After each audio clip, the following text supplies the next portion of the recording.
नमस्कार दोस्तों, the social desk पर आपका स्वागत है। मित्रों, आज हम राहुल गांधी द्वारा चुनाव आयोग पर लगाए गए वोट चोरी के आरोपों पर विस्तृत चर्चा करेंगे।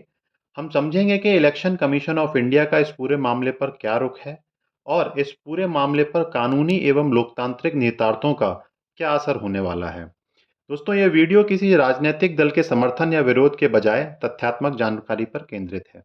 मित्रों, 7 अगस्त को राहुल गांधी प्रेस कॉन्फ्रेंस करते हैं और इलेक्शन कमीशन ऑफ इंडिया पर वोट चोरी का आरोप लगाते हैं। वो इसे क्रिमिनल फ्रॉड कहते हैं। एक संवैधानिक संस्था के ऊपर इस तरह के आरोप लगाना लोकतांत्रिक मूल्यों पर बड़ा प्रश्न चिन्ह खड़ा करता है। और यदि ये आरोप साबित न हो सकें तो आरोप लगाने वाले व्यक्ति की क्रेडिबिलिटी पर यह धब्बा बनकर रह जाता है। दोस्तों, राहुल गांधी आरोप लगाते हैं कि भाजपा ने असामान्य पतों के माध्यम से कई फर्जी वोटर आईडी कार्ड्स बनवाए कर्नाटका में, जिसके द्वारा फर्जी वोटिंग हुई और जिससे भाजपा को एक बहुत बड़ा वोट शेयर ट्रांसफर हुआ। इसके पीछे वो आधार बताते हैं कि जब बेंगलोर में विधानसभा चुनावों में 7 में से 6 सीटें कांग्रेस जीत जाती है और एक सीट पर जिसे वो हार जाती है उस पर भाजपा लगभग 1 लाख वोटों से आगे चलती है और उस पर अपनी विजय दर्ज करती है। इस पर वो कहते हैं कि उन्हें संदेह पैदा हुआ और उन्होंने इलेक्शन कमीशन ऑफ इंडिया से इसके बारे में जानकारी मांगी कि वो उस दिन जो पोलिंग बूथ थी उसकी फोटोग्राफ्स और अन्य जो चुनावी दस्तावेज हैं, जैसे कि मतदाता सूची उसमें जिसमें कि पते वगैरह सब रहते हैं, उसकी उन्होंने मांग की। और वो कहते हैं कि चुनाव आयोग ने उनकी इस मांग को ये कहते हुए खारिज कर दिया कि इतना बड़ा डेटा वो 45 दिन के बाद मेंटेन नहीं करते हैं और 45 दिन के बाद ये सारा डेटा चुनाव आयोग नष्ट कर देता है। एक्चुअली में दोस्तों, चुनाव आयोग का जो मत था वो ये था कि देश में 1 लाख से अधिक पोलिंग बूथ हैं और उन पर उनका जो वीडियो फुटेज का डेटा है वो इतना ज़्यादा होता है कि उसे मेंटेन नहीं किया जा सकता। एक एक कानूनी टर्म है उसमें कि यदि कोई उम्मीदवार अपने जो चुनावी जो रिजल्ट है उससे सेटिस्फाइड नहीं है तो वो 30 दिन के भीतर आपत्ति दर्ज करा सकता है। तो उसको कंसिडर करते हुए चुनाव आयोग कहता है कि हम 45 दिन तक उस इतने बड़े डेटा को मेंटेन करते हैं। लाखों एमबी का डेटा होता है जिसे कि अगर एनालाइज करने बैठे तो लगभग 273 साल लग जाएंगे। तो जो तर्क है वो थोड़ा सा तर्क संगत भी लगता है कि भाई इतना बड़ा डेटा कैसे कोई संस्था मेंटेन कर सकती है और वो भी इतने लंबे समय तक। तो चुनाव आयोग का कहना है कि 45 दिन बाद वो इस तरह के डेटा को नष्ट कर देती है। इसके आगे राहुल गांधी मुख्य निर्वाचन उस तत्कालीन मुख्य निर्वाचन जो आयुक्त थे उन पर भी आरोप आरोप लगाते हैं कि वे भाजपा से मिले हुए थे और उन्होंने मतदाता सूची में बड़ी गड़बड़ियां या हेरफेर करके भाजपा को बड़ा फायदा पहुंचाया चुनाव में। राहुल गांधी यहाँ पर भी नहीं रुकते हैं, वो पीएम मोदी को अवैध पीएम कह देते हैं। वो कहते हैं कि ये वोट चोरी करके पीएम बने हैं और इस तरह से वो ये अवैध रूप से देश के प्रधानमंत्री की कुर्सी पर विराजमान है। दोस्तों, इसके बाद क्या होता है कि चुनाव आयोग है वो राहुल गांधी से कहता है कोई भी एक जो स्वतंत्र निकाय है अगर उस पर इस तरह के संगीन आरोप लगाए जाएंगे, वो भी बिना किसी साक्ष्य के लगाए जाएंगे, तो कोई भी स्वतंत्र निकाय इस पर स्पष्टीकरण मांगेगा। वैसा ही चुनाव आयोग करता है, वो राहुल गांधी से कहता है कि आपने जो भी विजुअल्स अपनी प्रेस कॉन्फ्रेंस में दिखाए हैं, जो भी वोटर आईडीज दिखाए हैं, जो भी पते दिखाए हैं जिस पर आप कह रहे हैं कि ये फर्जी हैं या इनके द्वारा फर्जी बड़ी संख्या में फर्जी मतदान किया गया है, आप ये सारा डॉक्यूमेंट करके एक एफिडेविट के साथ हमारे को यानी इलेक्शन कमीशन ऑफ इंडिया में दाखिल कर दीजिए।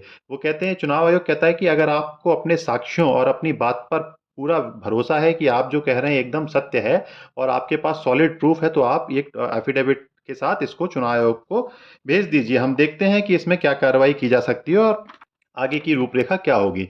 फिल्मी अंदाज में राहुल गांधी कहते हैं कि मैं एक चुना हुआ सांसद हूं, मैंने संसद में शपथ ली है, मैं एफिडेविट नहीं दूंगा। ये वैसा ही है दोस्तों, जो एक बाहुबली फिल्म आई थी उसमें राजमाता कहती हैं कि मेरा वचन ही है शासन। मतलब आप संसद बन गए हैं, किसी संवैधानिक पद पर तो है नहीं, आप कोई मंत्री नहीं है, आप किसी सुप्रीम कोर्ट के जज नहीं है, कुछ भी नहीं है और आप कहते हैं कि मैं सांसद हूं, मैं शपथ पत्र नहीं दूंगा। अब मैं इसके पीछे आपको दोस्तों शपथ पत्र ना देने के पीछे कानूनी कारण बताता हूं। दोस्तों, आपको याद होगा कुछ समय पहले राहुल गांधी की संसद सदस्यता चली गई थी। उन्हें 2 साल की एक सजा गुजरात में के कोर्ट द्वारा 2 साल की सजा सुनाई गई थी, जिसके कारण उन्हें अपनी संसद सदस्यता से हाथ धोना पड़ गया था। और तो और सरकार ने उनसे उनका सरकारी बंगला तक खाली करा लिया था, जिसका भी राहुल गांधी ने एक बहुत बड़ा मुद्दा देश में बनाया था। दोस्तों, आपको बता दूं कि एफिडेविट ना देने के पीछे संसद सदस्यता का जाना और एक कानूनी कार्रवाई का डर है, जिसके कारण राहुल गांधी एफिडेविट नहीं दे रहे हैं। दोस्तों, आपको बता दूं कि राहुल गांधी ने सीधे तौर पर शपथ पत्र देने से इनकार करते हुए कहा है कि उन्होंने पहले संसद सदस्य के रूप में संविधान की शपथ ली है और उन्हें किसी अन्य संवैधानिक संस्था के सामने अलग से शपथ पत्र देने की आवश्यकता नहीं है। हालांकि इसके पीछे जो अन्य कारण है वो मैं आपको बता सकता हूं, जैसे कि है सबूतों का अभाव, सबूतों की वैधता पर सवाल उठेगा, कानूनी जवाबदेही से बच रहे हैं राहुल गांधी, क्योंकि अगर शपथ पत्र दे देंगे तो वो कोर्ट में भी वैलिड होगा और उनको कानूनी कार्रवाई का भी सामना करना पड़ सकता है। और तो और मेन रीजन मैं आपको बता दूं दोस्तों, अगर शपथ पत्र में झूठी जानकारी दी जाती है या वो शपथ पत्र में जो भी आरोप एक संवैधानिक संस्था पर लगा रहे हैं वो प्रूव नहीं कर पाते हैं, तो लगभग 3 से 7 साल तक का कारावास उनको हो सकता है, 3 से 7 साल की सजा हो सकती है, जिसके बाद उनकी संसद सदस्यता भी जा सकती है। इसमें 3 धाराएं हैं। आईपीसी की धारा 191, जिसमें कि यदि कोई व्यक्ति कानूनी रूप से शपथ पत्र देने के बाद जनता की वह झूठा बयान दे रहा है तो उसे इस धारा के तहत दंडित किया जा सकता है। आईपीसी की धारा 193, झूठे साक्ष्य के लिए सजा होती है इसमें। इस धारा के तहत यदि कोई व्यक्ति जानबूझकर किसी न्यायिक कार्रवाई में झूठा साक्ष्य देता है या गढ़ता है तो उसे 7 साल तक का कारावास और जुर्माना हो सकता है। एक और उसमें नियम है दोस्तों, लोक प्रतिनिधित्व अधिनियम 1951, representation of act of the people act 1951 की धारा 125A, यदि कोई उम्मीदवार चुनावों से संबंधित हलफनामे में गलत जानकारी देता है या जानकारी छिपाता है तो उसे 6 महीने तक की कैद या जुर्माना हो सकता है। दोस्तों, आपको बता दूं, आने वाले दिनों में आपको प्रियंका गांधी पर इस तरह की कार्रवाई होते हुए दिखेगी।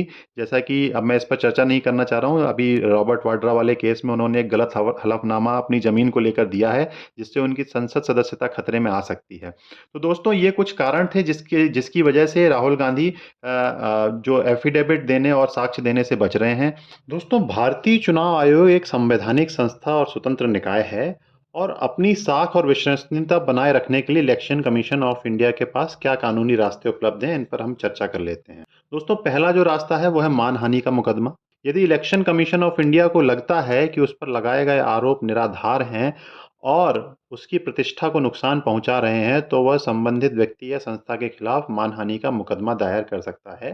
पर कहने की बात यह है कि ये कदम आमतौर पर सावधानी से उठाया जाता है, क्योंकि आपको पता है दोस्तों, इलेक्शन कमीशन ऑफ इंडिया एक सार्वजनिक निकाय है और उसे आलोचना का सामना करना पड़ सकता है। सिमिलरली, जैसा कि ईडी और इनकम टैक्स और अन्य जो निकाय हैं उनकी भी आलोचना देश में समय समय पर होती रहती है। दूसरा ऑप्शन क्या है? प्रतिनिधित्व अधिनियम 1951 के तहत कार्यवाही।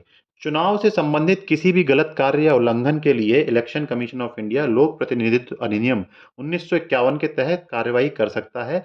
इसमें फर्जी मतदाता पहचान पत्र बनाए जाने या उपयोग किए जाने जैसे आरोप शामिल हैं, जैसा कि तेजस्वी यादव के मामले में देखा गया था, जहां इलेक्शन कमीशन ने कथित रूप से नकली ईपीआईसी दिखाने के लिए उन्हें पत्र लिखा था। एक और ऑप्शन क्या है? पुलिस शिकायत या आपराधिक मामला इलेक्शन कमीशन ऑफ इंडिया विपक्ष या राहुल गांधी के खिलाफ दर्ज करे। यदि उसे लगता है कि आरोपों में आपराधिक कृत्य शामिल हैं, जैसे कि धोखाधड़ी, जालसाजी या किसी सरकारी दस्तावेज का दुरुपयोग करना, तो वह पुलिस में शिकायत कर दर्ज करा सकता है और आपराधिक जांच शुरू करवा सकता है। एक और सामान्य सा तरीका है कि सार्वजनिक खंडन कर दिया जाए इस तरह की खबरों का, जैसा कि इलेक्शन कमीशन ऑफ इंडिया ने किया भी है, कि उसने कहा है कि ये सारे सवाल जवाब निराधार हैं। एक और रास्ता है कि चुनाव याचिका। यदि कोई उम्मीदवार चुनाव परिणामों से असंतुष्ट है, फॉर एग्जांपल चुनाव परिणाम आए हैं और एक कोई उम्मीदवार है जो कि डिससेटिस्फाइड है और उसमें धांधली का आरोप लगाता है, तो उसे उच्च न्यायालय में चुनाव याचिका दायर करने का कानूनी अधिकार है। जैसा कि इलेक्शन कमीशन ऑफ इंडिया बार बार कह रहा है कि यदि कोई परेशानी है तो आप कानून का सहारा लीजिए, आप हाई कोर्ट में जाइए, सुप्रीम कोर्ट में जाइए, वहां पर उचित प्रावधान है आपकी जो ग्रीवांसेस है उसको एड्रेस करने के लिए।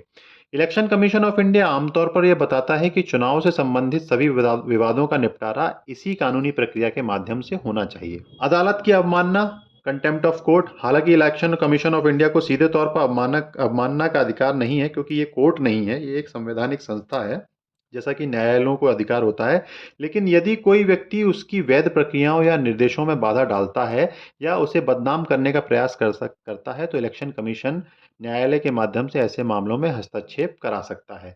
जैसा कि आपको याद होगा, एसआईआर स्पेशल इंटेंसिव रिवीजन वाले मामले में चुनाव आयोग के पक्ष में सुप्रीम कोर्ट ने ये कहकर इंटरवीन करने से मना कर दिया था कि चुनाव आयोग एक संवैधानिक संस्था है और it is deemed to act according to the law. मतलब उससे अपेक्षा है कि वो अपना काम कानून के दायरे में ही कर रही है।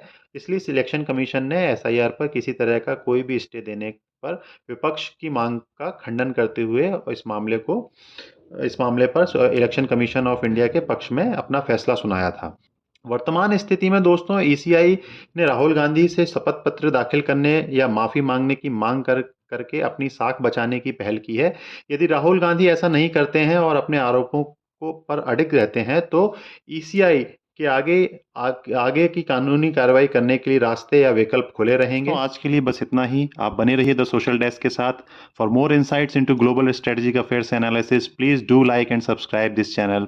Thank you very much. See you soon.